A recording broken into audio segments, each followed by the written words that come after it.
자, 그럼 오늘 예고해드린 것처럼 명품, 뭐 사실 명품이라기보단 고가품에 가까운 것 같긴 한데 이 고가품, 사치품 혹은 뭐 명품이라고 불리는 이 시장도 보통 시장은 아닌 것 같습니다. 그럼요. 예, 특히 우리나라, 중국, 뭐 일본 이쪽으로는 뭐 전 세계에서 가장 많은 소비를 또 기록하는 것 같기도 한데 이 시장 과연 어떻게 흘러가고 있고 지금 분위기는 어떤지 MCM의 이진우 대표님 모시고 이야기 나눠보겠습니다. 어서 오십시오.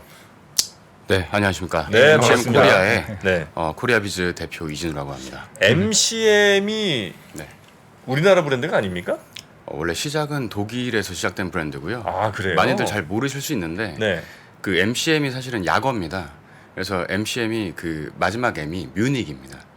뮌헨을 뜻하는 뮌헨에서 그래서 예, 원래 스타트를 독일에서 했고요. 그게 그게 뭐 이제 한국 회사가 인수를 한 다음에 네. 그런 다음에 이제 많은 분들이 이제 한국 회사라고 오해를 하시지만 원래 시작은 유럽에서 시작된 브랜드입니다. 유럽 시작된 브랜드를 한국에서 인수를 한 건 맞군요. 맞습니다. 지금 이제 한국이 본사인 거고요. 일단 제가 소속해 있는 주식회사 MCM 코리아는 네. 한국의 판매 법인이라고 봐주시면 될 것 같고요. 네. 예, 그 디스트리뷰션을 하는 원래 MCM의 모체는 따로 있습니다. 그래요. 네. 약간 좀 글로벌 럭셔리 회사라고 봐주시면 될 것 같습니다. 여쭤봐도 되는지 모르겠는데 예전에 그 네, 김성주 대표인가? 예, 회장님. 네, 그분이 회장님이에요? 예. 지금도? 일단은 지분 구조상으로는 그렇고요. 그렇습니까? 네네. 저도 그룹의 전반적인 얘기는 저도 자세하게 잘 몰라서. 그렇습니까? 네, 오늘 하여튼 뭐 그 패션 혹은 뭐 이 명품, 뭐 고가품 이 시장 네. 이야기를 좀 해주시는 거니까. 네. 또 MCM 우리 이진우 코리아비즈 대표님 네. 모시고 한번 이야기를 들어보겠습니다. 예. 일단 그냥 편하게 그냥 명품으로 오늘 그냥 통칭하겠습니다. 예, 명품 예. 시장이 계속 성장은 한 것 같긴 한데 최근 한 2, 3년 사이에 더 그 기울기가 굉장히 가팔라진 것 같은데 맞습니까? 예, 맞습니다. 왜 그렇죠, 그거는? 일단 이따가 후술 좀 할 예정이긴 한데요. 네. 여러 가지 그 외부적인 요인이 좀 있었다고 보고요. 그게 기본적으로 그 당시에 이제 저금리 그리고 이제 부동산 가격이 폭등하면서 소비 네. 심리가 좀 올라갔던 부분. 제가 이따가 CSI를 보여드리면서 한번 설명드리도록 하겠습니다. 알겠습니다. 네. 그러면 준비하신 내용들 하나하나 좀 살펴볼까요? 예, 일단은 제목을 좀 부의 이동, 뭐 패션 제국을 건설하라. 라는 이제 그 제목을 잡아봤고 패션 제국을 건설하라. 네, 네. 사실 그 지금 굉장히 이제 화제가 되고 있는 게 네. LVMH의 베르나르 아르노 회장님께서 방한을 하시면서 네. 이번 주에 특히나 관련 뉴스들이 엄청나게 많이 나오고 있더라고요. 네. 그래서 저는 배경만 빨간색으로 바꾸면 거의 북한 방송 느낌이었는데 방금. 패션 제국을 사실 건설하라. 일종의 사실 직업병이에요. 뭐냐면은 네. 제가 방송에 나오기 전에 저한테 만약에 CRM 데이터가 있다라면 네. 어떤 고객들이 볼 거라는 페르소나를 설정하고 만들었을 텐데 아마 지금 보고 계신 분들이 대부분 모바일로 보고 계시지 않을까? 그럴 가능성이 높죠. 예, 그리고 퇴근길에 대중교통 안에서 보고 계시지 않을까? 오, 라는 추측을 하고서 네. 좀 피로도를 좀 줄이시기 위해서 칠판으로 컨셉을 좀 잡아봤습니다. 클래식하게 레트로 감성으로. 네.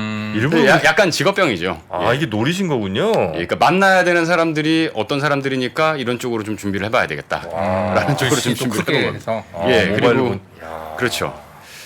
그래서 뭐 오늘 세심하시다. 아유 감사합니다. 네. 세심한 편이 아닌데 네네. 예, 와이프가 들으면 깜짝 놀랍니다. 전혀 그렇지가 않아서. 그래요? 근데 패션 뭐 이쪽이면 네. 또 세심하실 것 같긴 한데 네. 여튼 뭔가 이렇게 큰 부의 이동이 이쪽 명품 시장 쪽으로 가는 모양이군요. 그렇죠. 일단은 지금 소개해드릴 내용이 패션 산업에 국한되는 부분도 있지만 소비재 전반적인 얘기에 아마 연결이 될 수도 있다라고 보여집니다. 그렇겠네요. 네. 다음 장표를 한번 보여드리면은 네. 이분이 지금 방한하셨던 그 LVMH 그룹의 그 회장이지 아르노 회장님. 예. 그 아르노 회장님이 블룸버그에서 최근에 발표한 세계 부호 순위 1위에 등극을 하셨습니다. 1위? 네, 1위입니다. 얼만데요? 원래 1위가 제가 정확한 금액은 외우지는 못하고 있는데 네. 원래 1위가 뭐 그 테슬라의 일론 머스크, 일론 머스크. 예, 대표였다가 예. 물론 물론 좀 빠지면서 주가가 아마 그랬을 영향이 네. 좀 커 보이고요. 그리고 뭐 발표하는 주가가 더 많이 상승했으니까 요즘. 그렇죠. 예. 그리고 발표하는 곳마다의 그 뭐 인덱스 기준이 기준이 좀 다를 수도 다르니까. 있겠지만 어쨌든 그 기준에 의하면은 일론 머스크보다는 지금 더 돈이 많은 예, 뭐 세계 1위의 1등이든 보호다. 2등이든 사실 뭐 전 세계에서 그렇죠. 하여튼 가장 돈 많은 사람 하여튼 탑 5는 무조건 들겠네요. 그렇죠. 예. 맞습니다. 그래서 일단은 올해 이제 방한을 이번 주에 방한을 하시고 네. 그의 행보에 대해서 굉장히 많은 관심들을 갖고 계시더라고요. 그래서 뭐 첫날은 어느 백화점에 누구를 만났고 두 번째 날은 어디를 누구를 뵀다. 뭐 그리고 뭐 거기에 순서에 대해서 왈부왈가하시는 분들도 계시고 하는데 여기서 중요한 거는 백화점 대표를 만난 게 아니라 제가 느끼기에는 가두점 진출에 대한 내용이 빠져 있다는 거죠. 가두점? 예. 그게 그러니까 뭐죠? 일반 거리에 있는 매장들이죠. 예, 예. 소위 말하는 이제 플래그십이라는. 예. 아 예를 들면 무슨 저 압구정동 뭐 이런 데 그렇죠. 있는 네. 그 매장들 네. 백화점 아니라 그렇죠. 그런, 예. 일반적인 그 도로에 있는 청담동 거리. 그렇죠. 맞습니다. 명품 예, 거리. 예, 예. 그런 내용이 빠져 있다라는 게 제가 최근에 뭐 지난주에도 명동에 시장 조사를 나가고 네. 그리고 뭐 가로수길도 나가고 뭐 여러 주요 상권들이 이제 나가보지만 음. 일단은 코로나 전과는 상황이 많이 달라졌다. 그리고 공실률이 여전히 높고 그거를 채우고 있는 회사들은 값비싼 회사들보다는 주로 이제 뷰티라던가 F&B 쪽으로 좀 더 집중이 되어 있지 않나라는 판단이 좀 있고요. 네. 그래서 이제 고객의 눈이 그 사이에 굉장히 높아졌거든요. 음. 그래서 예를 들어서 뭐 대표적으로 성수동 같은 데를 가보면은 젊은 고객들이 좋아할 만한 컨셉의 팝업 스토어라던가 뭐 굉장히 독특한 고객 경험을 이끌기 위한 그런 행사들이 굉장히 많은데요. 네. 뭐 예를 들어서 젠틀몬스터라는 회사처럼 고객 경험을 주는데 특화된 회사가 아니라면은 네. 힘들지 않나라는 생각이 좀 듭니다. 그래서- 젠틀몬스터는 그 선글라스 회사죠? 네, 맞습니다. 거기 뭐 특별한 뭐가 있어요? 일단은 제 전 직장이기도 하고요. 아, 본인 다녔다고 특별한 건 아니잖아요. 예, 그렇죠. 그런데 솔직히 제가 뭐 그 회사를 뭐 전 직장이라서 언급한 게 아니라 네.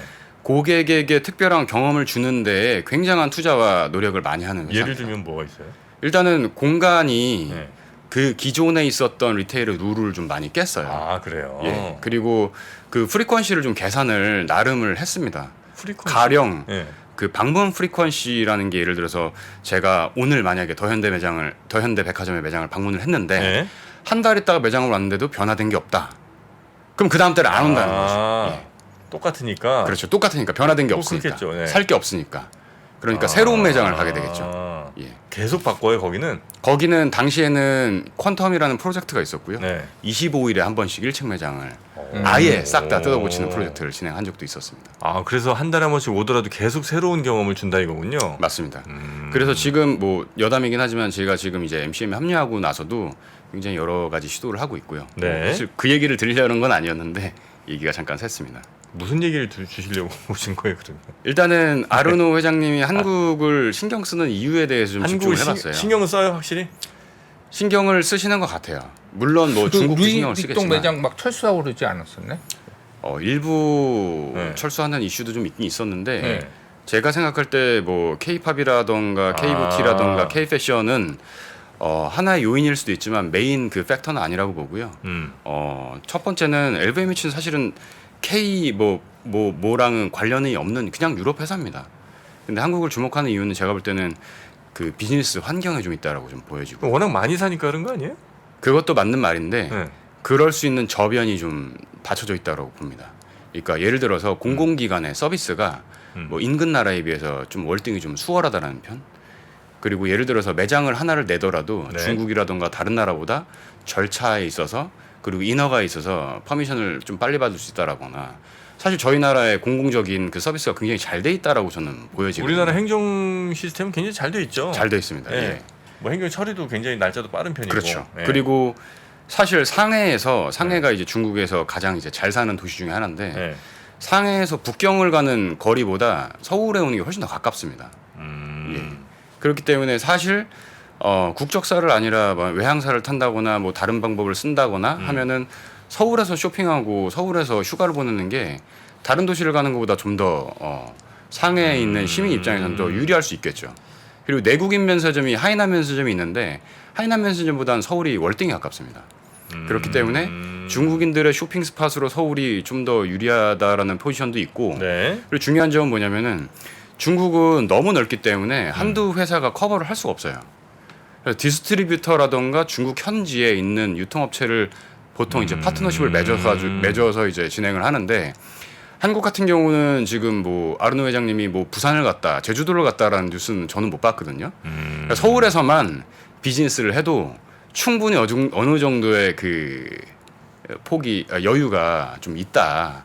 그럼 매장을 더 오픈할 가능성이 크다는 건가요? 매장을 오픈할 가능성도 있어 보이는데 그게 단지 루이비통 매장이 아니라 그 LVMH가 갖고 있는 브랜드들이 워낙 많잖아요. 예. 그렇기 때문에 그 포트폴리오 전략을 아마 다시 한번 짜지 않을까라는 생각이 그러니까 들고요. 결국은 저 중국 사람들 쇼핑하기 좋은 서울을 만들고 싶어서 서울에 관심이 있다 이거네요. 뭐 너무 단순했습니까? 좀 단순한 말씀일 수도 있는데 뭐 틀린 말은 틀린 말씀은 아닐 수 있을 것 같고요. 뭔데 그러면? 근데 이제 관심 있는 이유가 뭐예요? 아르노 회장이 우리 서울에 관심 있는 이유는 일단은 아까 말씀드렸던 이제 그 지리적으로 유리한 위치에 있고 지금 유리하다는 서울이- 게 중국이랑 가깝다는 거잖아요. 그렇죠. 중국이랑 또 일본이랑 또 가깝고요. 중국 일본 가깝다. 예. 그리고 이제 네. 동남아 고객도 서울로 많이 오기 때문에 네.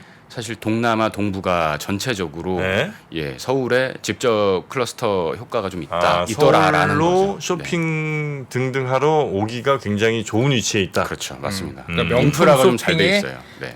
좀 그 약간 최적화돼 플랫폼 있는? 뭐 예. 아시아에서 뭐 그렇게 그렇죠. 만들자 네. 뭐 그리고 뭔가 이렇게 매장을 내기에도 행정적으로 아주 어렵지 않고 그렇죠. 네. 괜찮은 프로세스로 진행이 되니까 서울로 온다. 예. 그 언론에서 보니까 뭐 호텔도 관심 있다고 하는 것 같은. 아르노 회장이? 일단은 제가 그 부분은 정확하게 잘 모르겠습니다. 네네네. 근데 LVMH가 제가 생각할 때 이제 강점은 LVMH의 강점. 네. 일단은 사람들이 좀 뭐를 원하는지를 좀 아는 것 같다. LVMH가. 예. 그러니까 기존의 명품이라 그러면은 굉장히 이제 도도하고 좀 이제 좀 뭐랄까요 그들만의 뭔가의 색깔과 살 거면 사고 말 거면 말아라라는 도도함이 좀 있었잖아요. 네네. 근데 지금 LVMH 특히 루이비통에서 나오는 캠페인들 보면은 그렇지 않아요? 최근에 이제 다나카상이라고 예. 그 유명한 그 유튜버가 있잖아요. 예. 그분이 그 LVMH 벨트를 굉장히 이제 어떻게 보면 홍보대사처럼 아. 아마 관련이 없을 텐데도 약간 좀 불구하고 개그용으로 쓰는 거죠. 그렇죠. 거기는. 예. 네. 근데 물론 루이비통에서 정말로 그거를 타겟으로 했을지는 모르겠으나 비슷한 느낌의 캠페인을 아시아에 돌렸단 말이죠. 그래서 그 벨트 컬렉션을 새로 냈어요. 진짜요? 예. 근데 하나에 이제 벨트 하나 한 127만 원 정도 합니다. 그러니까 여태까지 만약에 다나카상이 나오지 않았더라면은 LVMH가 그런 컬렉션을 또 신규로 발표를 했을까라는 좀 의문도 있고요. 예. 그리고 지금 MZ 세대라든지 아니면 이 온라인에 최적화된 이 세대들이 빠르게 좋아하는 선호하는 그런 것들에 대해서도 굉장히 빠르게 뭔가 상품을 내놓고 맞습니다. 시장 친화적으로 간다 이거군요. 그렇죠. 그래서 그 트렌드를 즉각적으로 반영하는 속도가 상당히 빠르다. 가격대는 유지하고 명품에 맞게 그렇죠. 그리고 예. 그 성향에 맞게 젊은 세대 맞습니다. 뭐 성향에 맞게 네. 맞춰준다. LVMH 그 브랜드가 뭐죠? 일단 루이비통. 일단 루이비통 패션 있고요. 쪽으로 보면 어, 샤넬은 아니죠. 샤넬은 다른 샤넬 별도 따르고 회사입니다. 예. 그러면 구찌 여기인가요? 아니요, 구찌도 캐링 그룹이라는 다른 네, 회사고, 다른. 예. 뭐 그럼 뭐 있어? 디올이 있고요. 디올, 예, 셀린이 있고요. 셀린. 예, 대표적으로 그렇습니다. 그 정도가 이제 우리가 흔히 그리고 알 수 티파니도 있고요. 티파니 그 보석. 예, 보석도 티파니를 이제 네. LVMH에서 인수를 아, 했습니다. 그래요? 그쵸 인수했죠. 네. 그런 회사들이 속해 있는 예. LVMH. 그래서 결론적으로 제가 봤을 때는 물 들어올 때 일단 노젓는 속도가 상당하구나. 예, 그러니까 네. 일단은 이번에 그 크리에이티브 디렉터라고 보통 이제 그 패션 하우스에서 네. 이제 얼굴 마담을 역할을 하는 네. 디자이너 출신들이 보통 올라가 가지고 최고의 레벨이라고 보여지거든요. 근데 그 크리에이티브 디렉터로 미국의 이제 래퍼인 퍼렐 윌리엄스를 기용을 합니다. 그래서 패션계에서는 상당히 말이 많아요. 그러니까 그 디자이너들을 우롱하는 짓이다. 뭐 그런 얘기부터. 왜냐면 아까 말씀하셨던 구찌 그룹에 있는 브랜드들이 네. 뭐 일단 구찌가 있고요. 네. 뭐 발렌시아가 그리고 보테가 베니타 굉장히 많습니다 거기도. 근데 구찌 그룹의 캐링 그룹의 크리에이티브 디렉터는 미켈레라라고 알렉산드로 미켈레라라는 분은 원래 말단 디자이너부터 시작하신 분이에요. 20년, 30년 예, 이렇게. 맞습니다. 예. 20년, 30년까지는 안 되는데 어쨌든 굉장히 말단 뛰어난 디자이너부터. 실력을 보이면서 막 올라가신 분이고. 그렇죠. 예. 그리고 캐링 그룹의 그 알렉산더 맥퀸이라는 브랜드의 그 원래 그 주인이셨던 알렉산더 맥퀸이라는 지금은 작고 하신 디자이너분은 네, 네. 재단사 출신입니다. 그리고 얼마 전까지 보테가 베네타를 맡았었던 다니엘 리라는 분도 네. 그 세계적인 패션 스쿨을 졸업하신 디자이너 출신입니다. 정통 코스를 밟으신 그렇죠. 분들인데. 예. 근데 이제 LVMH는 그렇지 않다라는 거죠. 근데 래퍼 그 사람이 디자인은 잘해요? 그러니까 디자이너는 디자이너들이 한다라는 뭐 기조인 것 같아요. 그럼 이분은 그냥 영감을 준다. 아이디어나 그렇죠. 뭐 예, 인스피레이션을 좀 주고 리딩을 한다. 그 무드를 어머스피어를. 그 전에 그 크리에이티브가 그 유명한 지금은 작고하신 버질 아블로라는 분이셨거든요. 네. 근데 그 버질 아블로라는 분도 흑인이셨어요. 근데 이제 두 번째로 이제 그 다음으로 바톤 터치를 받은 분이 또 이제 흑인 CD가 나온 거죠. 근데 제가 지난 6월에 이제 파리를 갔을 때 느꼈던 점은 뭐냐면은 예전에 90년대 NBA 열풍이 불었을 때 NBA 농구. 예, NBA 경기를 보면은 대부분이 흑인 선수들이었어요. 근데 지금 NBA를 보면 백인 선수들이 상당히 많습니다. 아 그래요? 네. 그리고 지금 예전에 당시에 유럽 축구 리그를 보면은 대부분 백인 선수였습니다. 그렇죠. 근데 지금 유럽 축구를 보면은 흑인 선수가 굉장히 많습니다. 프랑스 대표팀만 봐도 맞습니다. 네. 거의 흑인. 예. 결국은 LVMH에서도 그 흑인들을 고객으로 생각한다는 거죠. 그러면 흑인들이 좋아할 만한 CD를 내세우는 게 아마 그들에겐 유리하지 않았을까라는 생각입니다. 흑인을 전에는 그렇게 중요한 고객으로 생각 안 했는데 네. 지금은 이제 흑인 분들도 굉장히 많이 이런 명품들을 산다 이렇게 이제 판단을 했다는 거죠. 그렇죠. 실제로 많이 사고 있는 것 같고요. 그리고 그러면서 모델들도 이제, 상당히 많이 쓰고 있습니다. 흑인 그러니까 모델들. LVMH는 유연성 있게 네. 모두 다 대응하기 때문에 그게 네. 가장 큰 장점이다. 다른 아까 그렇게 말씀해주신 구찌라든지 캐링그룹에 비해서도 주가가 여기가 훨씬 더 세게 많이 잘 달렸죠. 주가는 뭐 일단은 뭐 굉장히 견조하게 성장한 걸로 보여지고요.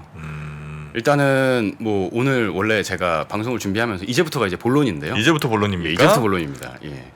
네, 사실 제가 동명 이프로님이랑 동명이라서 약간 이제 벤치마킹을 좀 했습니다. 그래서 오늘 이제 주제가 네. 이진우의 손에 잡히는 패션의 경제로 좀 잡아봤고요. 패션의 제국을 만들기 위해서 패션의 경제가 뭔가. 네, 네. 일단은 뭐 패션의 경제 뭔지를 알아야 네, 뭐를 하던가 말던가 하니까. 네. 그리고 IT라던가 바이오라던가 네. 다른 인더스트리에서는 네. 여의도로 많이 오세요. 예. 네, 그래서 리서치 센터에 계신 분들이 인더 출신이 굉장히 많거든요. 근데 패션은 제가 아마 드물게 금융 출신일 겁니다. 대부분이 금융 출신이 없어요. 그리고 반대로 원래 여의도 출신이신데 네. 패션 쪽으로 가신 거예요? 네, 그렇습니다. 아. 그리고 이제 반대로 음. 이제 금융에 있다가 패션으로 가신 분들도 많이 없으시지만 패션에 계시다 금융으로 오시는 분들도 많지 않다. 그렇겠죠. 예. 근데 이 시장은 앞으로 좀 더 커질 거고 이 시장이 매력 있는 이유가 지금 화면 보시면은 그 요새 그렇게 유행한다는 챗 GPT에 네. 제가 패션 인더스트리 포캐스팅인 그 2024라고 쳐봤어요. 내년에 패션사가 그렇죠. 어떻게 될 것 같냐? 네. 그랬더니 이제 챗 GPT가 내린 답변이 깜짝 놀랐습니다. 뭐죠? 나도 잘 모르겠다. 지금 저희랑 지금 뭐 농담 따먹기 하고 오신 건 아니죠? 아니요, 정말 이게 제가 이제 그 검색한 화면을 그대로 캡처한 거고요. 네네. 예전 여기 제가 영어를 잘 못해서 본인은 이제 AI 모델이기 때문에 미래에 대한 데이터를 액세스하는 건 불가능하다. 네. 그럼에도 불구하고 이런 것들은 뭐 있을 수 있다라고 얘기를 했는데 네. 제가 한국어로도 검색을 해보고 비슷한 검색어로도 다 해봤어요. 근데 요리조리 잘 빠져나가더라고요. 그러니까 결론적으로 얘기하면은 패션이라는 거는 기계가 대체할 수 있을까?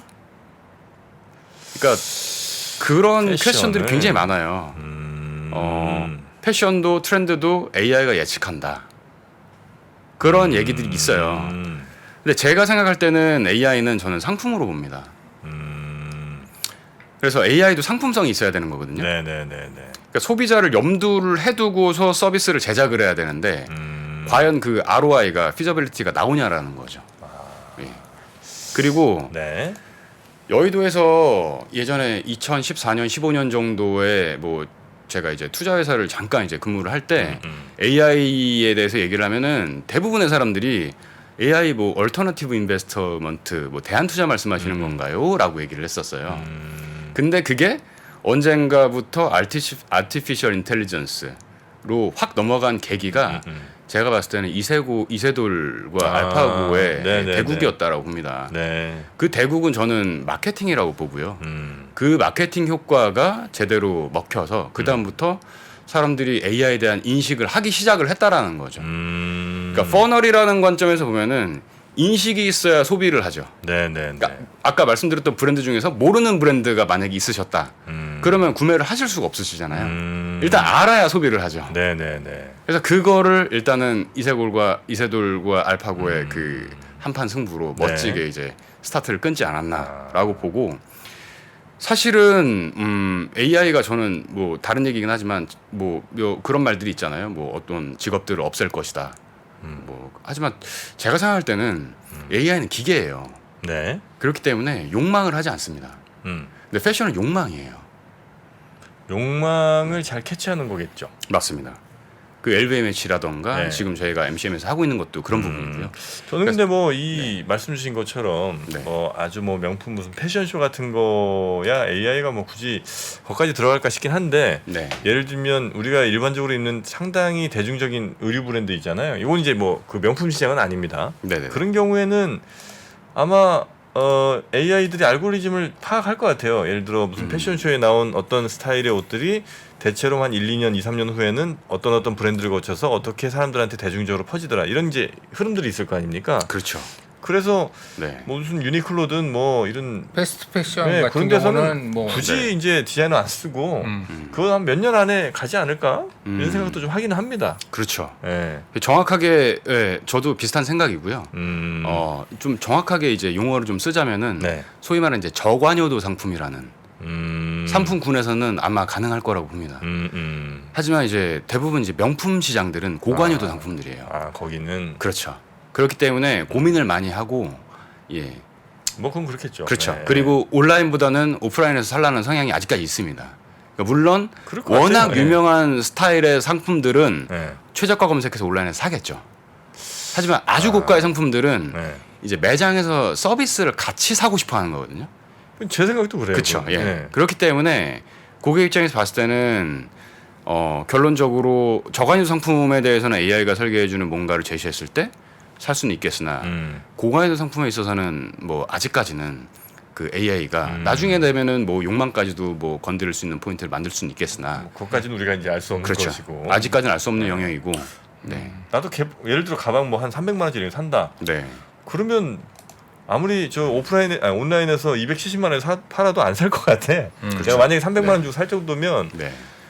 그 가서 네. 가방 좀 보여주시죠. 그럼 이렇게 장갑 끼고 이렇게 다 그렇죠, 이렇게 그렇죠. 해보고 뭐 이것 좀 한번 좀 만져보고 저것도 한번 좀 보여주세요. 이러고 나서 이제 그거 사지. 그리고 막 그 10% 20% 깎아준다고 네. 온라인에서 사고 막 이러지는 않을 것 같긴 해요. 그렇죠. 네. 그리고 재밌는 것은 바로 옆에 더 현대백화점 있잖아요. 네. 그리고 예를 들어서 롯데백화점도 있고 신세계백화점도 있고요. 만약에 제가 롯데백화점의 VIP라면은 다른 백화점 잘 안 갑니다. 그래서 공존할 수 있다고 저는 봅니다. 뭐 그렇기도 하겠네요.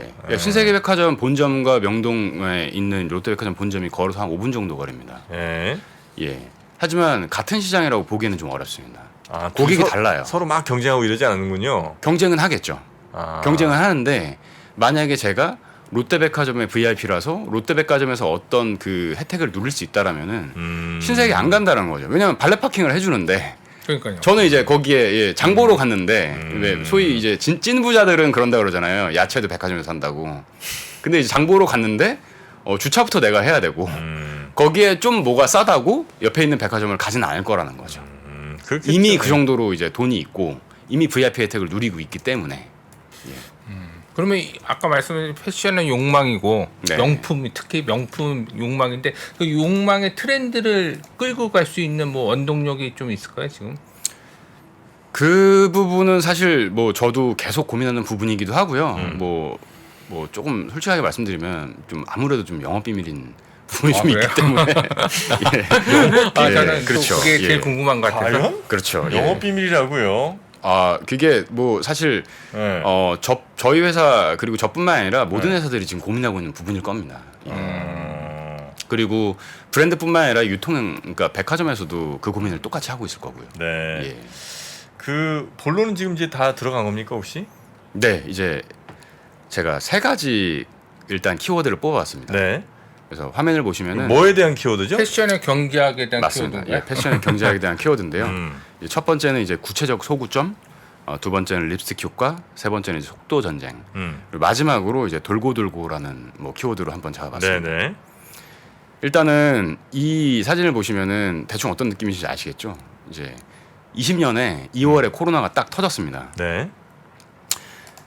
사람들이 그랬어요 그때. 3월 되면 괜찮아질 거야. 3월이 됐더니 4월 되면 괜찮아질 거야. 이제 5월을 맞이한 거죠. 근데 이제 소비의 피크거든요. 4, 5월이. 근데 이제 피크를 이제 넘겼으니까 네. 브랜드들은 고민을 하기 시작하는 거죠. 어떻게 해야 되나. 그래서 저도 고민을 했었습니다. 당시에. 그래서 내렸던 결론은 뭐였냐면은 두려움의 경제학이라는 게 생겨난 거예요. 그러니까 선글라스를 사야 되는데 외출을 못할 확률이 있어요. 그리고 수영복을 사는데 수영장에 못 갈 확률이 이제 생겨나는 거죠.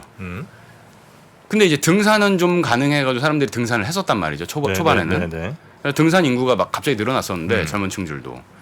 근데 거리 제한 때문에 등산복을 샀는데 등산을 못 갈 수도 있어요. 그래서 뽑아낸 게 제가 범용성이라는 키워드를 뽑아냈었거든요. 범용성. 예. 그래서 뭐 조금 웃긴 얘기긴 하지만 일타 쌍피 소비. 그리고 요건 이제 제가 만들어낸 말이었고요 당시에. 그리고 1점 호화 소비라는 말은 그 일본의 영화 감독 데라야마 슈지가 1967년에 발표한 책에 있었던 내용입니다. 놀라운 게 1967년에 일본에서 발표한 책인데 그때 내용이 굉장히 지금의 한국과 유사해요.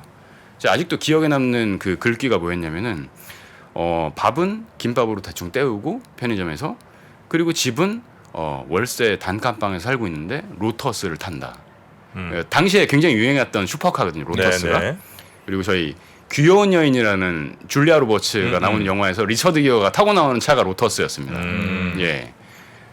그러니까 지금으로 치면 뭐 람보르기니나 페라리 같은 거겠죠. 그러니까 결론적으로 희망이 없으니까 나는 이거는 내가 뭔 하나는 내가 여기다는 투자를 할 거야라는 1점 호화 소비에 대해서 1967년에 그런 얘기를 했다라는 거죠. 일본에서 그런 현상이 좀 있었던 모양이군요. 그렇죠. 예.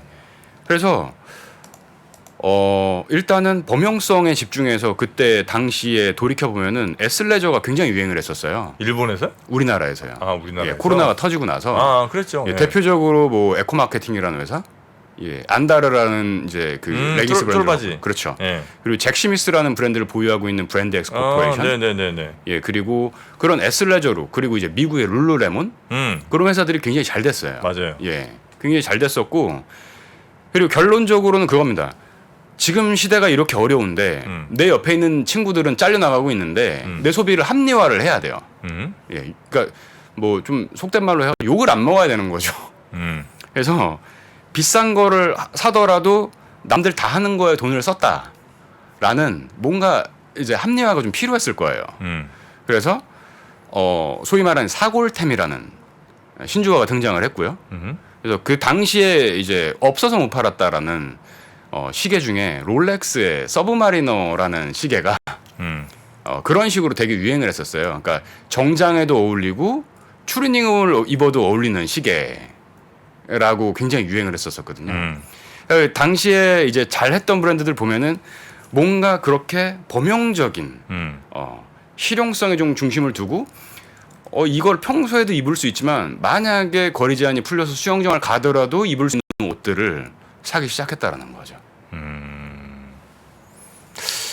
그 혹시 네. 뒤에 굉장히 중요한 얘기 남겨두고 계신 건 아니죠? 제가 가끔 우리 저 게스트분 오시는 분들이 네. 하시는 가장 큰 실수 중에 하나가 네.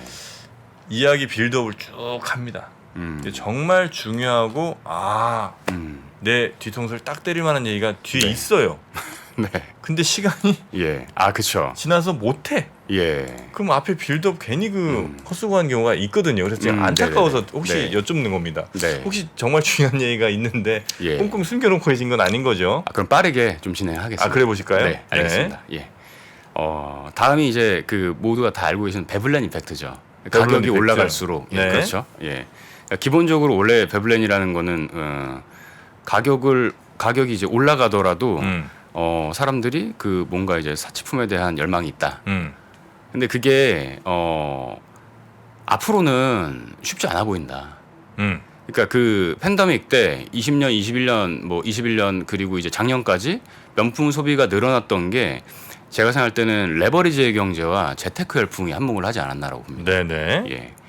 그래서 일단 당시엔 그런 말들이 유행했었어요. 오늘이 가장 싸다. 예. 내일 사면은 오른 가격에 똑같은 제품을 사야 된다. 샤넬도 계속 올리고만. 그렇죠. 예. 예. 그래서 여기서 중요한 포인트가 하나 나오는데요. 예. 리셀 시장이 점점 커졌거든요. 리셀. 네, 그렇죠. 그랬죠. 예. 그래서 아까 말씀드렸던 롤렉스 서브마리너 뭐 이제 그 검정색 콤비네이션 모델 같은 경우는 사가지고 그냥 그날 팔아도 200만 원을 번다라는 뭐 얘기가 있었어요. 예. 앞으로 리셀 시장이 어떻게 되느냐. 이게 이제 많은 분들이 이제 궁금해하실 것 같은데요. 리셀 시장. 네. 근데 요즘 한풀 죽은 것 같은데. 그렇죠. 예. 리셀도 맞죠? 예. 예전처럼 고가가 안 되고요. 네. 아마 지금 리셀 우리나라에서 그래도 선주로 치고 나가는 데가 크림이라는 데가 있고요. 그리고 무신사라는 데서 솔드아웃이라는 플랫폼을 만들었고요. 미국의 스타렉스라는 데서 우리나라에 법인을 냈습니다. 네. 그리고 중국의 더우라는 회사가 엄청나게 큰 성장을 하고 있고요. 앞으로 그럼 등장할 건 무엇이냐? 이 리셀의 가격 비교하는 플랫폼이 나오지 않을까? 리셀이 여러 플랫폼들이 있는데 그 중에 이제 옛날 다나와나 에누리처럼 그렇죠. 같은 가격 같은 제품인데 이제 다른 가격들을 비교해 주는 거. 네. 그게 이제 묶일 전망이다라고 보고요. 리셀을 구매하려는 사람 그 비중 그렇게 큰가요?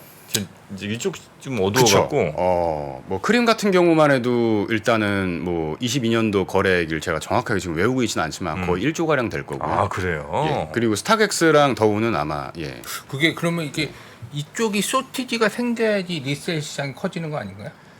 근데 그 공급은 브랜드에서 자체적으로 해주기 때문에 당일 팔아도 팔리는 거거든요. 아니 그러니까 예. 이쪽에서 살 수 있는데 네. 굳이 리셀 가서 살 필요가 아니죠. 없어요. 이쪽에서 못 사는 거죠. 그러니까 못 매장에서. 사니까 예. 그러니까 공급이 제한되기 때문에 그렇죠. 리셀이 커지는 네. 건데 맞습니다. 근데 지금은 그 명품들은 공급을 제한하지만은 코로나 때는 솔직히 제한하고 싶어서 제한하는 게 아니라 그런 조달이라든지 네. 그런 것들이 특히 시계 같은 거는 뭐 그런 조달들이 잘 안 돼서 근데 이제 수요는 아까 말씀드린 뭐 재테크라든지 뭘로 해서 수요가 하니까 그렇죠. 그래서 잠깐 그런 부분들이 있어서 리셀 시장이 네. 조금 하락인 것 같은 구조로 원래 그런 구조로 가야 되잖아요. 근데 지금은 네. 뭐 조달은 조금 뭐 명품 나름대로 하지만은 네. 지금 그렇게 이제 그 공급 이슈로 예. 그러니까 뭐 부품 조달 이슈 아니면 가죽 조달이 잘 안 되는데 그런 그런 이슈는 경우는 지금 거의 없겠지. 거의 없어서 네. 리셀 시장이 네.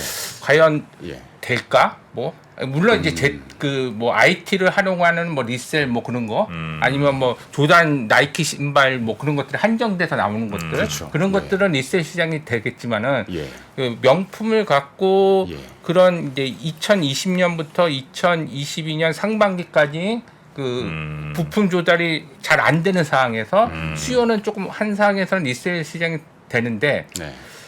그냥 명품만 보고 리셀 시장이 된다는 거는 저는 그냥 퀘스천 마크가 좀 생기는 것 같아서. 일단 다이아몬드를 예를 들어볼게요.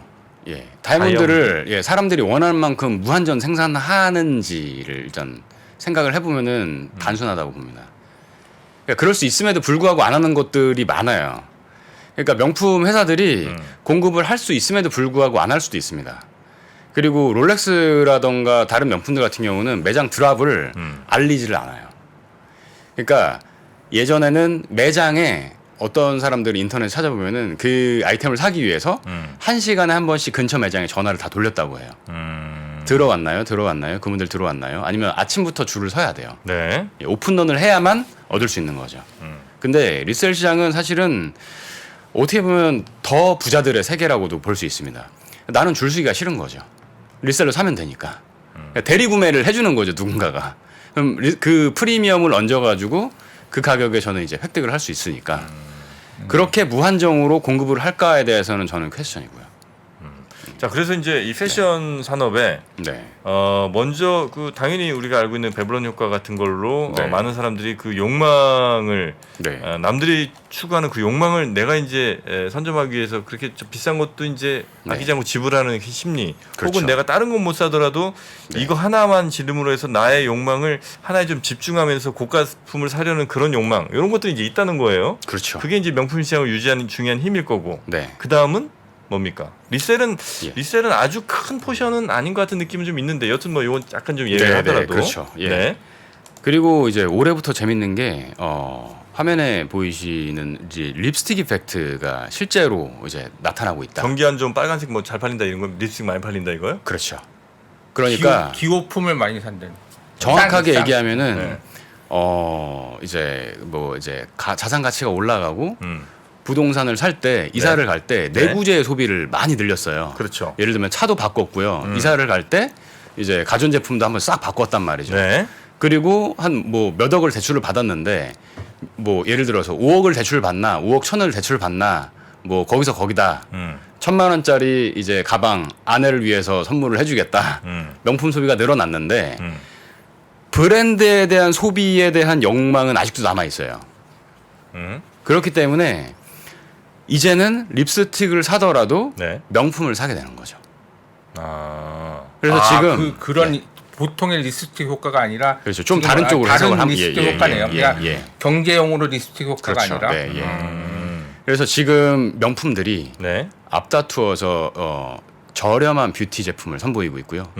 그리고 그 콧대 높은 에르메스 같은 브랜드들도 네. 우리나라에서 하는 캠페인들을 보면은 신발이라던가 모자라던가 사실 일반적인 그 급여 소득자들도 본인의 처분 가능 소득으로 충분히 구매가 가능한 카테고리들을 건드리기 시작했다라는 거죠. 그래서 주목하고 있는 시장이 신발입니다. 그래서 이 신발을 아마 명품들이 계속 건드릴 거고요. 왜냐하면 샤넬 백은 1,000만 원이에요. 샤넬 백은 1,000만 원. 예, 갤러리아 명품관 이스트 가서 살 수 있습니다. 근데 갤러리아 명품관 3층이 웨스트가 옛날엔 생활관이었어요. 명품관이 아니라. 근데 거기 3층에 샤넬 슈즈 매장을 오픈했습니다. 왜냐면 슈즈는 100만 원대면 살 수 있어요. 근데 옛날에 100만 원대 신발 그러면 너무 비싸다라고 생각했는데 네. 이제는 소비가 너무 늘어났기 때문에 100만 원짜리 신발도 소비할 수 있는 여력이 된다라는 거죠. 그리고 기본적으로 신발 관련된 회사들이 가격을 다 올렸습니다. 전통적으로 스포츠 브랜드들도 마찬가지고요.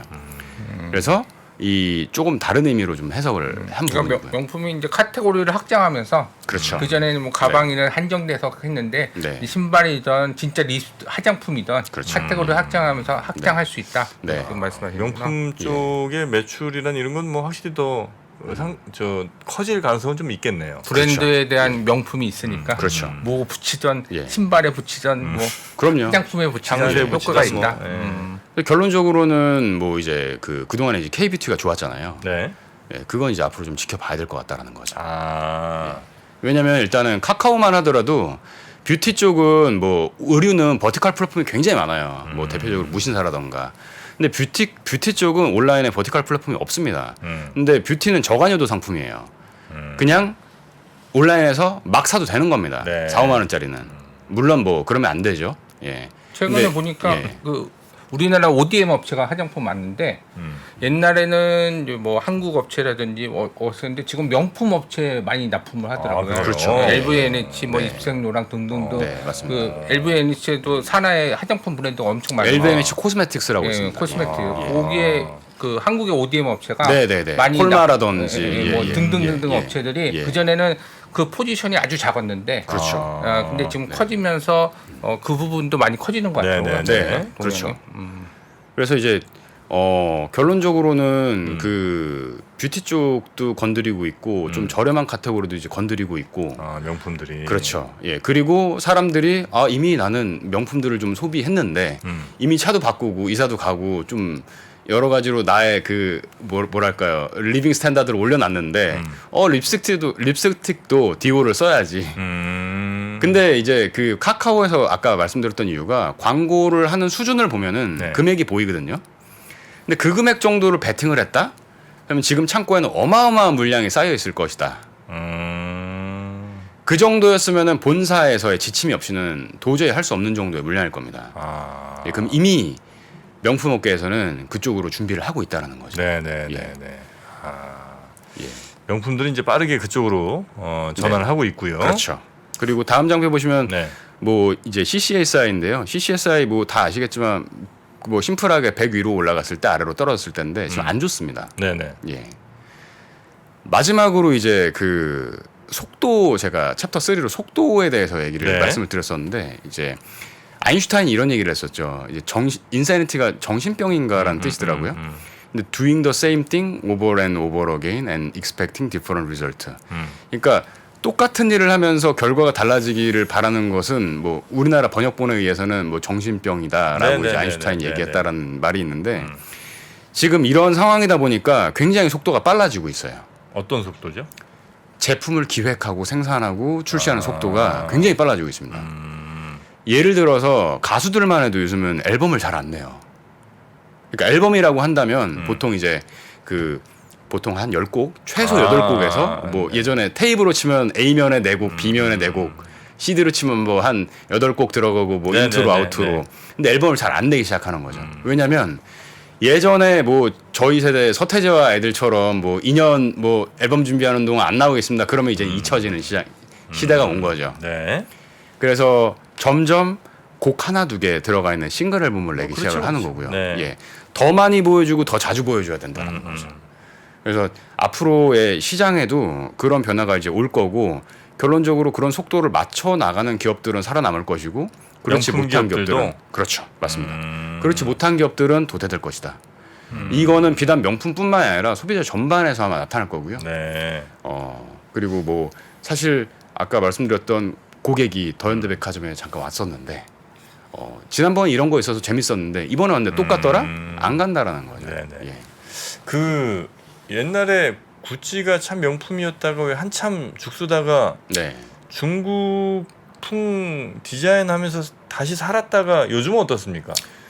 요즘도 구찌가 괜찮은 건 괜찮아요? 같습니다. 예, 아. 괜찮은 것 같은데 몇 년 전에 최호황을 누렸었던 걸로 기억을 하고요. 그랬죠. 그때 이제 주 역을 했던 게 그 음. 아까 말씀드렸던 그 알렉산드로 미켈라라는 그분. 디자이너가 수석 디자이너로 크리에이티브 디렉터로 올라서면서 뭐 뱀 넣고 막 그렇죠. 걸로 뭐 예. 이런 게 이제 유행했었던 거죠 그렇죠. 그때. 예, 혁신을 일으켰고 그때 이제 경영진들이 좀 특단의 조치를 했다고 들었습니다. 그래서 그때 이제 구찌에 굉장히 유명한 일화가 있는데 신입 사원들 그리고 나이가 어린 사람들만 들어갈 수 있는 그 회의가 있고 그 사람들의 의견을 적극 반영해서 제품에 기획을 해라. 예. 그럼 결론적으로는 그 아까 제목에서 패션의 제국을 만들자. 그렇죠. 그러면 어떤 식으로 만들어야 되는?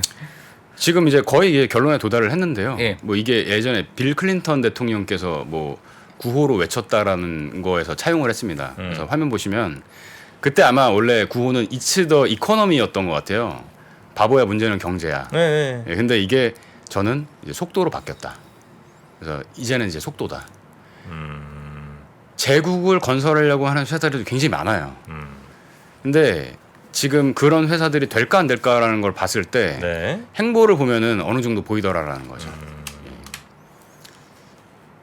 됐어요? 그래서 네. 네. 그래서 이제 마지막으로 네. 유명한 이제 영화 터미네이터의 이제 대사잖아요. I'll be back. 네. 예. 근데 이제 사람들이 새로운 브랜드도 계속 소비를 할 거예요. 그리고 기존에 있는 브랜드도 소비를 할 건데 어느 정도 만약에 내가 브랜드의 눈높이가 올라가 있는 상황이다라고 했을 때는 그 눈높이를 낮추지는 않을 것이다. 그래서 아까 구찌 말씀을 들어주셨잖아요. 네네. 제가 그 얘기를 드리고 싶었었습니다. 돌고 돌 것이다 브랜드는. 구찌가 내려갔었지만 다시 올라오는 거죠. 예. 끝으로 뭐 제가 지금 몸담고 있는 MCM이라는 브랜드도 네. 한때 한번 쳤었어요. 저 대학교 졸업할 때쯤인가? 네. 90년대 중후반쯤에 꽤 유행했던 것 같아요. 그렇죠. 네. 다시 올 겁니다. 아, 기대해 그렇습니다. 주십시오. 아, 그 말이 핵심이셨구나. 아, 핵심이죠. 네, 제일 중요한 얘기입니다. 예, 다 네. 보고 계시기 때문에. 아, 알겠습니다. 예, 자, 오늘 우리 이진우 네, 코리아 비즈 MCN 코리아 비즈 대표님이신 거죠? 네, 맞습니다. 이진우 대표님 모시고 패션 산업, 패션도 요즘 보면 한 몇 달 전까지 뭐 FNF니 뭐 이런데 굉장히 또 각광을 좀 받았었던 것 같은데, 네. 그렇죠. 네, 패션도 굉장히 또 관심을 가져볼 만한 그런 섹터가 아닌가 싶기도 하고요. 특히나 이제 전 세계 부호 1위라고 하는 LVMH 여긴 또 어떻게 변해가고 있는가. 오늘 좀 이런저런 말씀 좀 들어봤는데 굉장히 시장 친화적인 혹은 뭐 소비자 친화적인 모습으로 빠르게 변해가고 있는 게 아마 LVMH를 비롯한 명품 회사들이 아닌가 싶습니다. 근데 가격이 하여튼 너무 오른 것 같더라고요. 그렇죠. 네. 오늘은 우리 이진우 대표님과 함께 이야기 나눠봤고요. 다음에 또 기회 닿으면 뵙도록 하겠습니다. 네, 어떻게 감사합니다. 오늘 못다 하신 말씀 없으시죠? 조금 있긴 한데. 조금 있긴 한데 그 정도는 네. 괜찮아요. 네. 다 하려면 그래도 진도는 다 뺀 것 같습니다. 네, 잘하셨습니다. 네. 자, 그러면 또 기회 되면 뵙겠습니다. 오늘 대단히 고맙습니다. 네, 감사합니다. 고생 많으셨습니다. 예. 3프로TV가 전국 방방곡곡 숨어있는 주식 고수를 찾습니다. 내가 박근형 부장, 염승환 이사보다 시장을 더 잘 본다. 내가 이선엽 이사보다 종목 선정이 뛰어나다. 내가 박병창 이사보다 차트 분석 더 잘한다. 이렇게 자부하는 분들, 저 정프로에게 오십시오. 여러분의 실력을 마음껏 뽐낼 수 있도록 판을 깔아드리겠습니다. 전국 증권사 지점의 PB, 주식 브로커, 펀드 매니저는 물론이고 전업 투자자, 슈퍼개미, 스몰개미, 기타 등등 이 시장에 대한 날카로운 분석과 통찰만 있다면 누구든 환영합니다. 숨은 고수 여러분의 많은 참여 부탁드립니다. 팔로우 미.